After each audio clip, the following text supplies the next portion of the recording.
న్యూజిలాండ్తో one day series ఆరంభం కావడానికి ముందే టీమిండియాకు షాక్ తగిలింది. గాయంతో రిషబ్ పంత్ మొత్తం వన్డే సిరీస్కే దూరమయ్యాడు.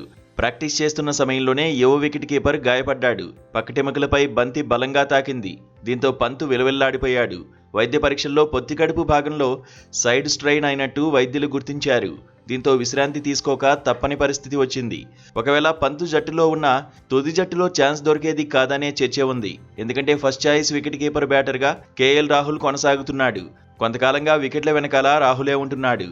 గత వన్డే వరల్డ్ కప్లోనూ కీలకంగా నిలిచాడు. మిడిల్ ఆర్డర్లోనూ సెటిల్ అయిపోయాడు. Pant just backup wicket keeper మాత్రమే అనే చర్చ ఉంది.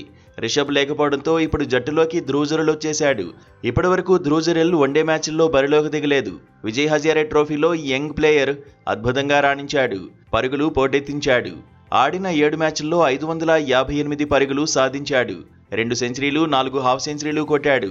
74 పరుగుల సగటుతో లిస్టే క్రికెట్లో ప్రత్యేకంగా నిలిచాడు.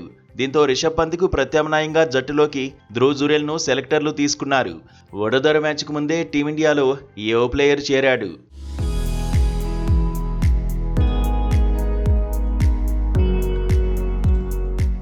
రిషబ్ పంత్కు మాత్రం టైం కలిసి రావడం లేదు. ఒకప్పుడు 3 ఫార్మాట్లలోనూ కీలక ఆటగాడిగా పేరు తెచ్చుకున్నాడు. కానీ టీ20లో ఇప్పటికే ఛాన్స్ దొరకడం లేదు. డేంజరస్ ప్లేయర్ అయినప్పటికీ నిలకడ లేకపోవడమే మైనస్గా మారింది. టీ20 వరల్డ్ కప్కు కూడా రిషబ్ పంత్ ఎంపిక కాలేదు. ఇప్పుడు వన్డేల్లో సైతం సెకండ్ చాయిస్ వికెట్ కీపర్గానే మారిపోయాడు. తుది జట్టులో ఛాన్స్ దొరకడమే కష్టంగా మారింది. సౌత్ ఆఫ్రికాతో వన్డే సిరీస్కు టీమిండియాలోనే ఉన్నాడు. కానీ ఒక్క మ్యాచ్లో కూడా అవకాశం రాలేదు. బెంచ్కే పరిమితం అయ్యాడు. అప్పుడప్పుడు ఫిట్నెస్ ట్రబుల్స్ కూడా పంత్ను ఇబ్బంది పెడుతున్నాయి. మొత్తంగా పంత్ ఇప్పుడు ఒకే ఒక్క ఫార్మాట్కు పరిమితం అవుతున్నాడు. టెస్టుల్లోనే తుది జట్టులో ఖచ్చితంగా ఉంటున్నాడు. అయితే లాంగ్ ఫార్మాట్లో కూడా తీవ్రమైన పోటీ ఉంటోంది.